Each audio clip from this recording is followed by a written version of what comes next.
मामला है, हमारा जमीन है वो भी कब्जा करते रहे। कहाँ पर आपका?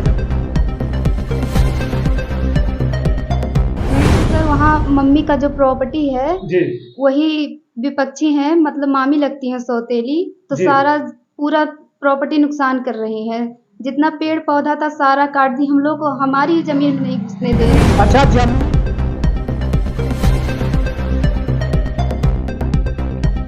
सर जब भी हम लोग थाने पे जाते हैं, एक बार मुझे भी मारी थी। नहीं, थाने पे क्यों जाते हैं? कोई मामला हो? Risky reporters TV. न्याय के लिए दर दर भटकती महिला। नमस्कार, आप देख रहे हैं रिस्की रिपोर्टर टीवी और मैं हूं गिरिजानंदन पांडे।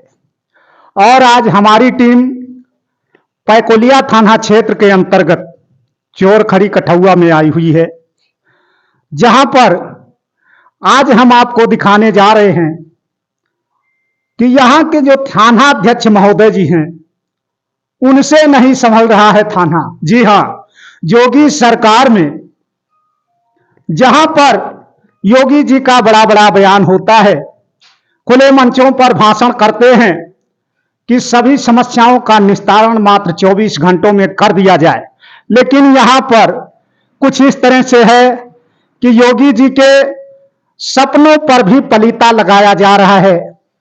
यहां पैकोलिया के जो थानाध्यक्ष महोदय जी हैं, जिनके द्वारा योगी सरकार के आदेशों पर भी पलीता लगाने में जरा सा भी कसर नहीं छोड़ा गया है।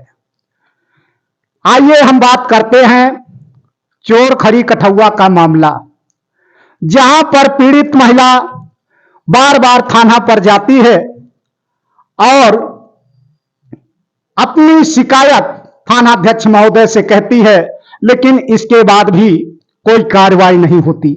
आइए ठीक हम चलते हैं और अवगत करते हुए आपको दिखाते हैं, उसी महिला से पूछते हैं कि आखिर मामला क्या है। जी, क्या नाम है आपका? राजकुमारी उर्फ सुधा देवी। बताइएगा क्या मामला है? सर मामला है, हमारा जमीन है वो भी कब्जा करते रहे। कहाँ पर आपका जमीन है? चोरखड़ी कठुआ। चोरखड़ी कठुआ में। तो चोरखड़ी कठुआ में अगर आपका जमीन है तो जमीन आपका आपके बस में नहीं क्या? अब बस में होता सर तो जबरदस्ती सब लोग कब्जा कर लेते। कौन कब्जा कर लिया था? कृष्णावती नाम है और उसके पति का नाम है राजेंद्र उर्फ राजू। अच्छा, जमीन आपका है और जबरदस्ती दबंगई के बल पर ये लोग आपका जमीन जबरदस्ती कब्जा कर लिए हैं। तो केवल कब्जा ही किए हैं कि और कोई बात है, और कोई लड़ाई झगड़ा है? सर हमारी लड़की को भी मारे हैं 14 तारीख को। और क्या नाम है लड़की का? कृष्णा पटेल। कृष्णा पटेल। देखिएगा, अभी आपके द्वारा जानकारी मिली कि हमारी लड़की कृष्णा पटेल को वो लोग मारे हैं, और मारने के बाद क्या इसकी शिकायत आपने थाना पे नहीं दिया? सर उस दिन गए थे 14 तारीख को, तो वो बोले कि दूसरे दिन आओ दरखास्त लेंगे आपका। 5 बजे शाम को बुलाते हैं। जब हम लोग 5 बजे शाम को जाते हैं तो वो दरखास्त ले लेते हैं, वो कहते हैं कि जाओ कल आओ। फिर दूसरे दिन जब जाते हैं तो कहते हैं कि ये बच्चों का मामला है, हम इसमें कुछ नहीं कर सकते हैं। देखिएगा, थानाध्यक्ष महोदय का कहना है कि ये नाबालिग बच्चे का मामला है, इसमें हम कोई कार्रवाई नहीं करते। आखिर मैं पूछना चाहता हूं थानाध्यक्ष महोदय से कि कोई नाबालिग बच्चा अगर दुष्टता करता है, किसी का घर उजाड़ देता है, किसी का जमीन हड़प लेता है, किसी का पेड़ काट देता है, किसी का बालू छींट देता है, तो क्या उसके ऊपर कोई कार्रवाई नहीं बनती है? कार्रवाई करने की जरूरत है। आइए और हम जानकारी प्राप्त करते हैं। ये बताइएगा, इसकी शिकायत और कहीं आपने किया कि नहीं? किया था, डीजीपी सर को भी ऑनलाइन किए थे, एसपी साहब को भी ऑनलाइन किए थे, सीओ साहब को भी हाथ में लेकर गए दिए थे, उनसे बात भी किए, उनको अपनी सारी बातें बताई। लेकिन वहां से आपको आश्वासन क्या मिला? वो कहे कि जाओ हम देखते हैं, लेकिन आज तक कुछ नहीं हुआ। किसने कहा? सीओ साहब ने। देखिएगा, राजकुमारी जी का बड़ा आरोप है कि हमने सीओ साहब के पास में भी गई थी, लेकिन सीओ साहब ने कहा कि ठीक है मामला हम देखेंगे, लेकिन आज तक मामला नहीं देखे और आए दिन दबंगई के बल पर ये लोग परिवार को मारते और पीटते हैं, परिवार का सिर फोड़ देते हैं, पेड़ काट देते हैं, बालू छींट देते हैं, ईंट उठा ले जाते हैं और थानाध्यक्ष केवल बैठकर देखते रहते हैं। जहां पर योगी सरकार बड़े बड़े दावे करती है कि हमने सभी गुंडा माफिया को सलाखों के भीतर भेजने का काम किया है, वहीं पर यह दबंग किस्म के लोग दबंगई करने से बाज नहीं आ रहे हैं। आइएगा, हमारे साथ में एक लोग और हैं, इनसे हमको जानकारी प्राप्त करते हैं। क्या नाम है बेटा? कृष्णा पटेल। कृष्णा पटेल। ये बताइएगा कि जैसा अभी माता जी आपकी बता रही हैं, क्या मामला है, हम पूरा मामला जानना चाहते हैं। जैसे सर वहाँ मम्मी का जो प्रॉपर्टी है जी वही विपक्षी हैं, मतलब मामी लगती हैं सौतेली, तो जी। सारा पूरा प्रॉपर्टी नुकसान कर रही है। जितना पेड़ पौधा था सारा काट दी, हम लोग को हमारी जमीन में नहीं घुसने दे रहे हैं। अच्छा, जमीन आपका है और आपकी सौतेली मामी, जिनके द्वारा निरंतर वहां पर नुकसान पे नुकसान किया जा रहा है, यही तो? यही सर। जी। तो क्या क्या नुकसान आपका हुआ है? आम का पेड़ था, 8 पेड़ था, वो काट दी हैं। एक गूलर का पेड़ था और तूत का भी पेड़ था और बाथरूम का ईटा था, बाथरूम गिर गया था, जी।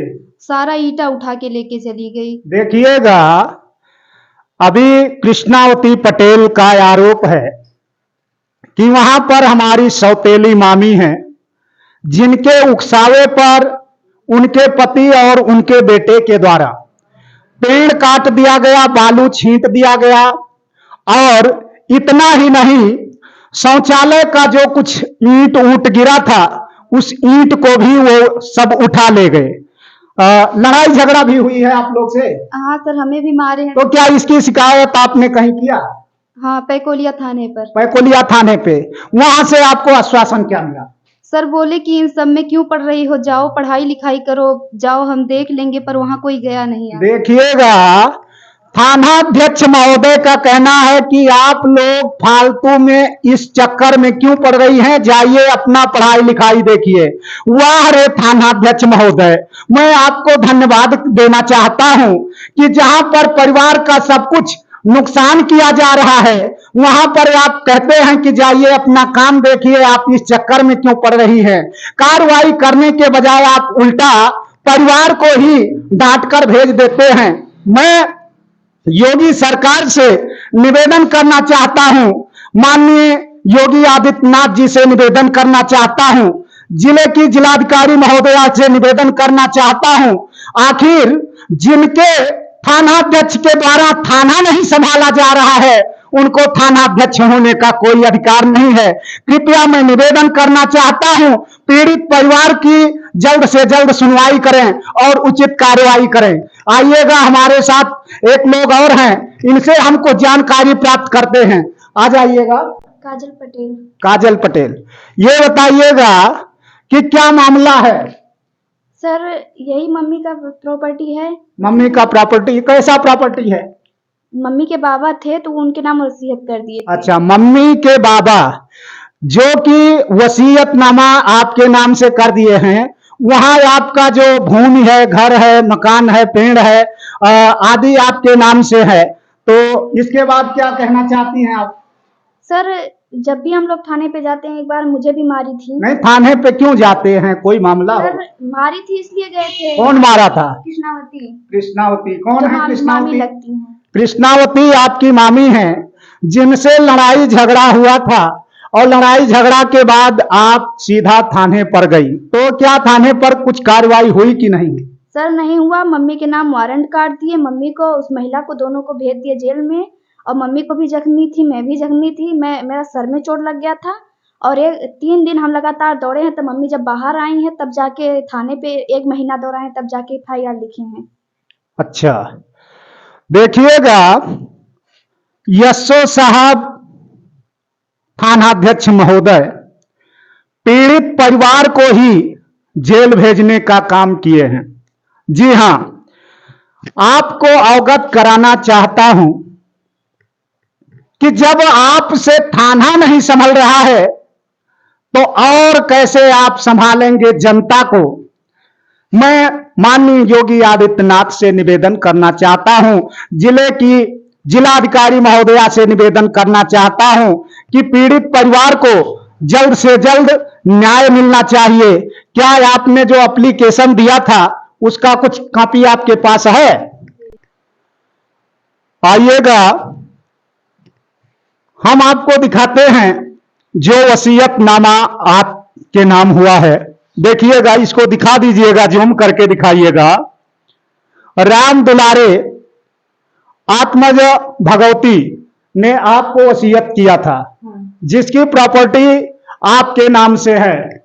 और इतना ही नहीं, आपने इसका जो एप्लीकेशन दिया, माननीय पुलिस अधीक्षक, दिखा दीजिएगा, श्रीमान पुलिस अधीक्षक महोदय बस्ती, जिनको आपने एप्लीकेशन दिया लेकिन अभी तक कोई कार्रवाई नहीं हुई। इसके बाद में आपने माननीय मुख्यमंत्री महोदय उत्तर प्रदेश सरकार को भी एप्लीकेशन दिया लेकिन कोई सुनवाई नहीं हुई। इसके बाद में आपने श्रीमान थानाध्यक्ष महोदय को भी एप्लीकेशन दिया, कोई सुनवाई नहीं हुई। इसके बाद में श्रीमान डीजीपी महोदय को आपने एप्लीकेशन दिया लेकिन यहां भी कोई सुनवाई नहीं हुई।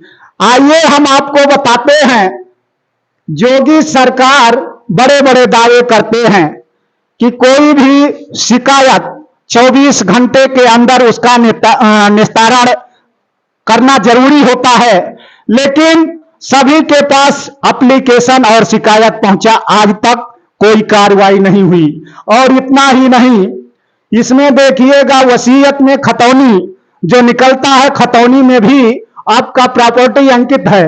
मैं जिले के आला